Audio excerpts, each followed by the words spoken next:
Hello student. पहले video में बात की थी हमने एटीआर इंस्ट्रूमेंट कैसे काम करता है और सैंपल एनालिसिस कैसे करते हैं। मैंने सॉलिड सैंपल का एनालिसिस करके आपको बता चुका।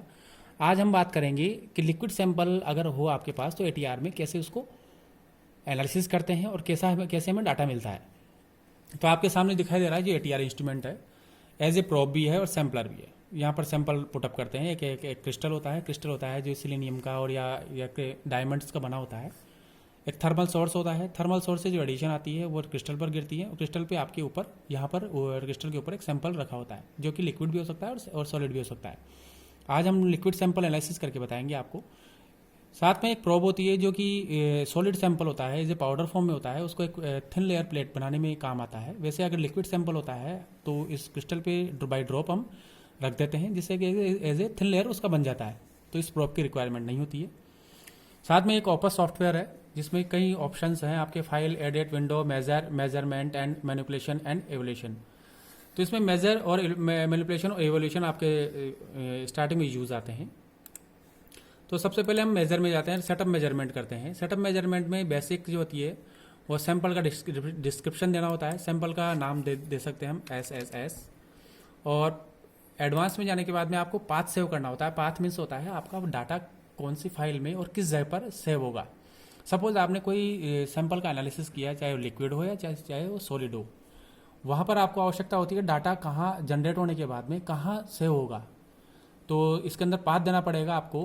पाथ का मीन्स होता है ये, यहाँ आपको कहाँ सेव करना है। सी ड्राइव में सेव करना है, डी ड्राइव में सेव करना है। सपोज मैंने डी ड्राइव के अंदर, सी ड्राइव के अंदर या डी के अंदर आपको AAA के अंदर आपको आपका डाटा सेव करने का पाथ दे दिया। मतलब ये डी ड्राइव के अंदर आपका AAA फाइल के अंदर आपका डाटा सेव होगा। फाइल का नाम सपोज मैंने दे दिया एफ लिक्विड,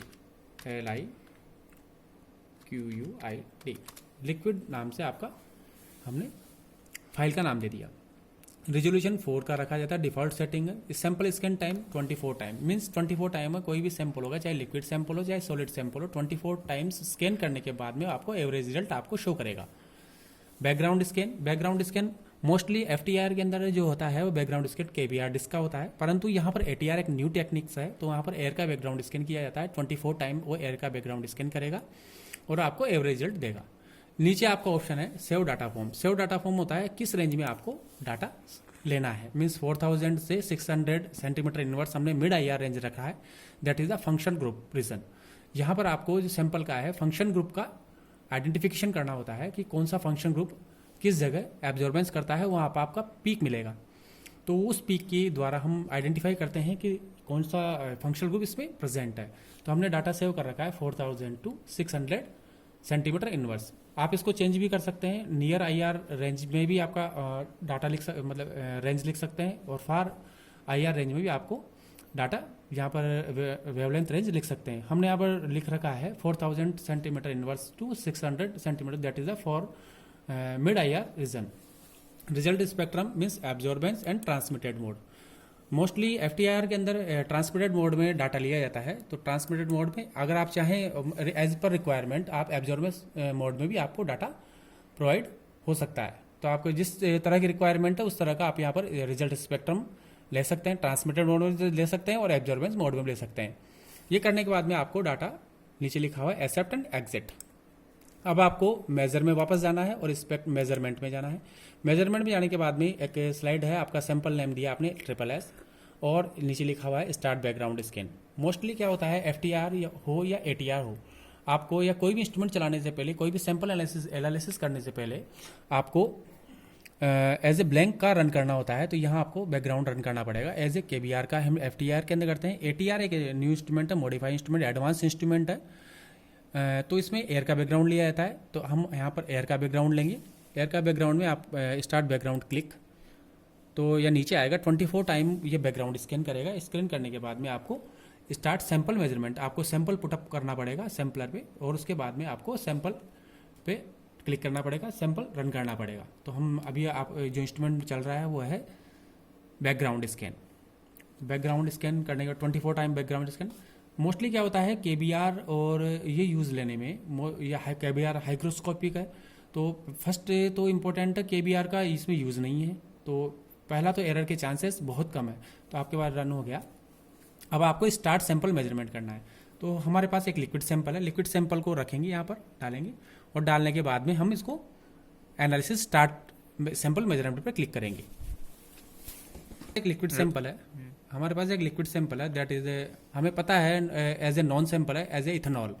इथेनॉल इसमें भरा हुआ है। हम आपको केवल ये करके बताएंगे इथेनॉल का जो इंफ्रारेड स्पेक्ट्रा है वो कैसे आता है, एटीआर टेक्निक के द्वारा, एटीआर इंस्ट्रूमेंट में, as a new modified instrument, that is the Bruker manufacturing, that is eco ATR as a coding. तो सबसे पहले हम क्या है कि सैंपल को लेते हैं। सैंपल को लेने के बाद में जो अपना सैंपल का जो क्रिस्टल है उस पर एक ड्रॉप, 1 ड्रॉप इसको डाल देते हैं। रखने के बाद में ऐसे थिन लेयर ये फैल जाता है, थिन लेयर का रूप ले लेता है, एक थिन लेयर शेप बन जाती है इस लिक्विड की, और आपको स्टार्ट सैंपल मेजरमेंट पे क्लिक करना होता है, और नीचे एक विंडो और है स्टार्ट मेजरमेंट। स्टार्ट मेजरमेंट करने के बाद में ये 24 टाइम स्कैन करेगा, स्कैन करने के बाद में आपको डाटा प्रोवाइड होगा। तो बहुत सिंपल टेक्निक्स है, आपको इंस्ट्रूमेंट में कुछ नहीं करना, केवल सॉफ्टवेयर के थ्रू आपको ऑपरेट करना होता है। इसमें केवल आपको सैंपल रखना होता है, और ये ध्यान रखना होता है कि डस्ट फ्री इन्वायरमेंट रहे, मॉइस्चर फ्री आपका सैंपल रहना चाहिए।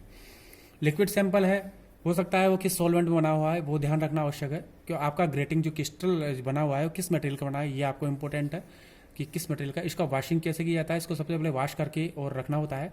इथेनॉल स्प्रेड या एसीटोन इसका यूज में आता है। अब आपके पास डाटा आ चुका है।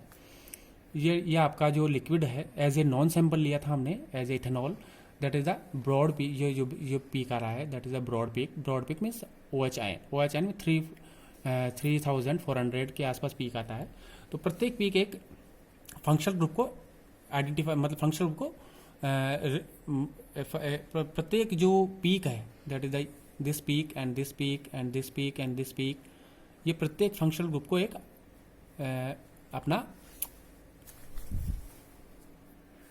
तो ये जो पीक है that is the OH peak, that ये हमारा जो सैंपल है वो एज ए इथेनॉल स्प्रिट है। तो इसमें OH जो पीक है ये दिखाई दे रहा है, जो ब्रॉड पीक आ रहा है। प्रत्येक जो इसमें जो ये पीक है या अदर पीक्स जो हैं, प्रत्येक जो पीक है एक ग्रुप को आइडेंटिफाई करते हैं। अब इसका पिकिंग करना होता है हमें। तो वैल्यूएशन के अंदर जाएंगे, वैल्यूएशन जाने के बाद में आपको पिकिंग पे क्लिक करेंगे। पिकिंग के बाद में जो कर्सर आता है उसको माउस की हेल्प से ऊपर लेके जाएंगे, किस पीक को आपको पिकिंग करना है वहाँ तक आप इसको लेके जाएंगे। लेके जाने के बाद में that is the 3318 means OH peak, and other peaks are show in the spectra. For example means 2973 that this peak and 2881 this peak, and other जो wavelength are indicate to actual functional group। तो ये होने के बाद में हम data store करेंगे। Store करने के बाद में गो विज बार एंड जनरेट टू PDF। आपको कहाँ डाटा सेव करना है वो आपको हम अभी कर रहे हैं, आपको डेस्कटॉप पर डाटा सेव कर देते हैं और सेव, ओके, यस। उसके बाद में ये फाइल जनरेट हो गई, that is the instrument type FTIR Booker, and file is the AAA liquid, sample name SSS, and instrument type and accessory type that is the peak. अब इसको आप further analysis group में आप इसको use ले सकते हैं, और आपको पता लग जाएगा कि कौन सा आपका फंक्शनल ग्रुप इस लिक्विड में प्रेजेंट है। हमने जो अभी लिया है वो एक लिक्विड स्प्रिट लिया है, that is the ethanol, means OH peak and CH peak, stretching peak and vibration peak are present in the spectra. तो okay boss, okay, thank you.